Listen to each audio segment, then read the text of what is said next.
Okay, so now we're going to get into a little bit of a gritty part, and that's how DNA copies itself. So we call that replication, and if you think about when replication would happen, that would be in the S phase of that cell cycle that we've talked about. So why would DNA replicate? Well, that would be in preparation for mitosis or for meiosis. That's when this is going to happen. If you think about it, that's really the only time that DNA needs to replicate, right? So that kind of makes sense. So when we talk about DNA replication, we say that it's semi-conservative. What I mean by that is, if we look at, don't look at that yet, don't worry, that's coming later. Okay, there we go.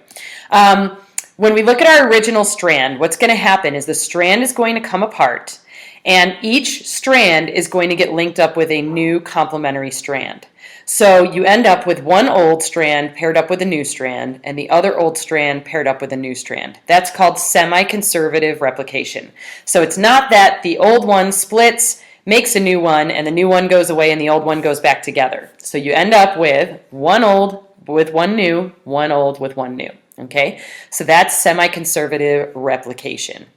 Okay, so replication is going to happen at the origin. And if we look at this picture here, let's go through here. Okay, one thing I want you to notice about A and T versus G and C, these are hydrogen bonds. So hopefully you notice a difference between the bonds between A and T and the bonds between G and C.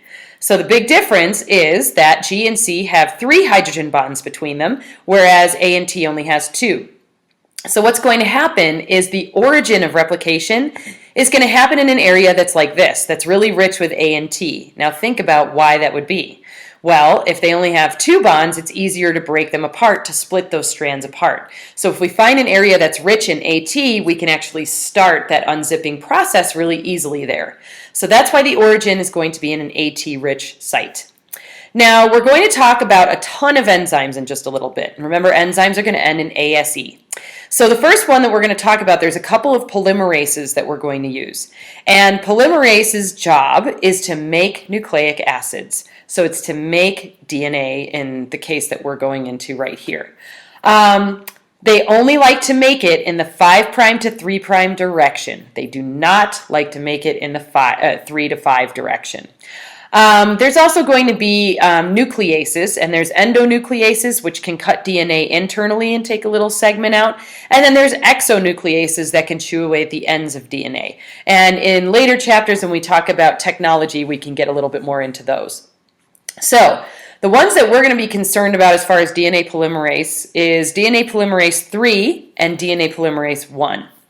Now, what I think is going to help at this point is for all of these different enzymes you see listed here, I think it's easier if we look at a picture and it can kind of show you the story, okay? So what I've drawn here is this is going to be our DNA, and here you can see it's become unzipped, right? And so one strand, this top one in this picture, is going to be called the leading strand, and then the other one is going to be called the lagging strand. Now, the reason for that is because the leading strand is going to be able to be synthesized, think about this, synthesized, in a 5' to 3' direction, right? So if we have an enzyme starting to make DNA here, it's going to be starting at 5' because its complement is at 3' and it's always opposite, right?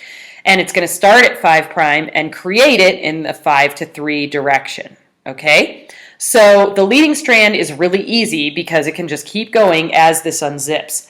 Now the lagging strand is a different story because if it were to start here, it would actually be making it in the 3 to 5 direction, and it doesn't like to do that, okay? So what we're going to do is just kind of talk about all the enzymes as this whole process goes.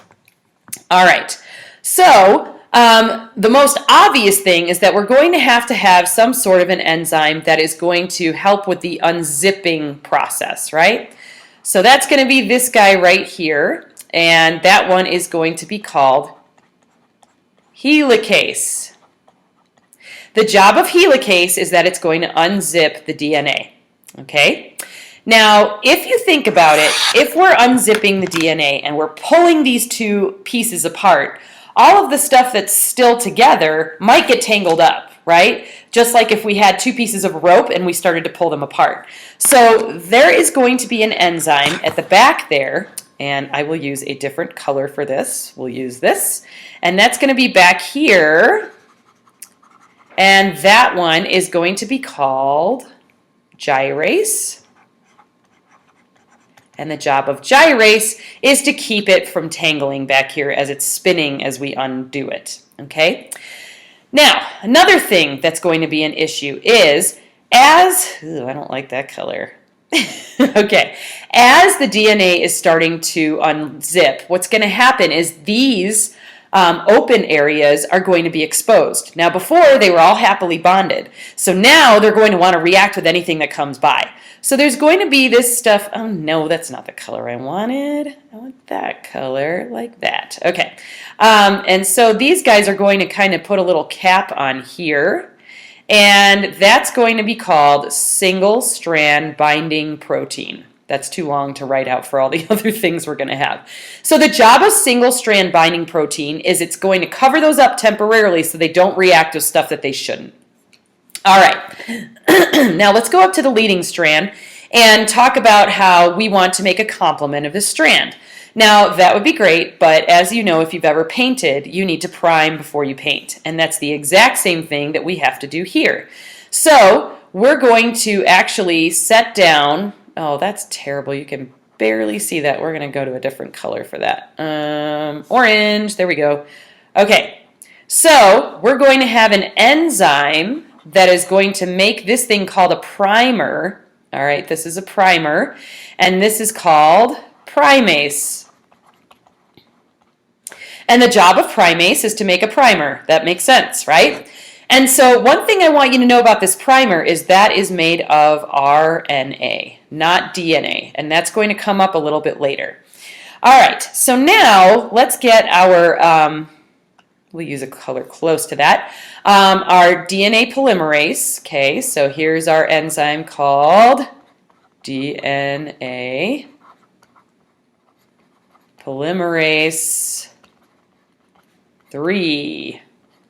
And the job of DNA polymerase 3 is to cruise along here like that, and it's going to make the complementary strand to this one.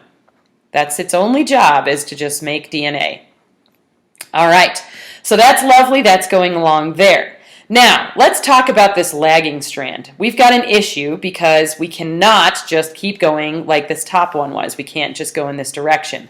So what's going to happen is as this unzips, it's going to lay down some primer. So it's going to lay down a little bit of primer right here. And then it's going to lay down, I'm going to do all this together, but it's not actually how it goes, but that's okay. Okay, and what it's going to do, a little more blue, there we go, is the DNA polymerase is going to attach here, and it's going to go along like this in this direction, because that's 5 to 3, and it's going to make complementary DNA. So that's DNA polymerase 2. Also, I should say. So it's going to come up to here and do that here. Right? And it's going to make this complementary strand. It's going to jump up here, and it's going to make this complementary strand, right? So it's just going to keep doing that. So as this unzips, it's going to jump up, attach to the primer, and do that.